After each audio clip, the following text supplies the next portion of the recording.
Tokyo is set to host the next Summer Olympics, and organisers are under pressure to balance the books. Tokyo's governor has warned that the bill for the city's 2020 Olympics could spiral out of control unless organisers keep costs in check. Pirovolakis has the story. Tokyo's governor has issued a warning to organisers of the 2020 Olympics. Stop overspending. It is not in the interest of either the host city or the host country to spend too much. Koike says the cost may still reach an eye-watering $26 billion, 4 times more than the initial budget, unless Games organisers keep a tight rein on its purse strings. And drastic cuts are underway at the rowing, swimming and volleyball venues. Tokyo is building 3 major sites, and we have made significant cost reductions. At one point, the seafront rowing venue was going to cost $1.1 billion, but we have more than half that. Now fewer cities than ever are vying to host the Olympics, with rising costs scaring them away. While the IOC promises an economic boom, many cities have been left with big debts. It took Montreal 30 years to pay off the 1976 Games. The total bill for Vancouver's 2010 Winter Games came to $6.4 billion. And Sochi, where many venues had to be built from scratch, cost the Russian government a whopping $51 billion. But it's perhaps Athens that has been the biggest cause for concern. The city went almost $10 billion over its budget for the 2004 Games. And today, many of the venues are left decaying and unused.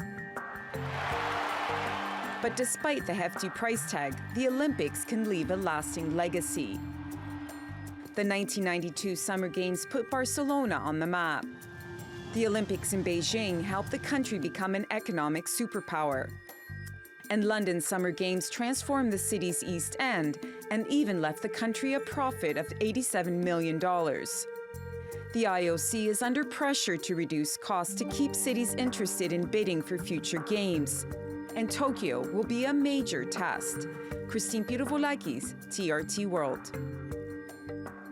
So for more on this, let's go to our editor-at-large, Craig Kapitas, who's in Paris. Craig, now you covered 10 Olympic Games before. Tell us the debate over this issue, whether the costs or about the costs and benefits of the Olympics, has been raging for decades.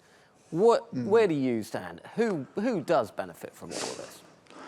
Well, look, the Olympic legacy is a Faustian bargain, and with the rare exception of Barcelona and the Games in Los Angeles, it has always led to buyer's remorse. Now, yes, Beijing was a great success. Sochi was a great success. And this is because the IOC likes putting games in totalitarian countries in which there is no due diligence of money spent. Look at what happened in Rio last year. The place is now a shambles. Those places that they built for the venues, they're a disaster. The same thing happened in Athens, and you could look at each city. These games are white elephants. Craig, so if the government of the host country doesn't benefit, if the ordinary people of the country don't benefit, who is? Well, it's the television networks and the sponsors and the TV. The Olympics are generated by TV. It's a made-for-TV movie. You don't see on the TV anything that the sponsors in the host city doesn't want you to see.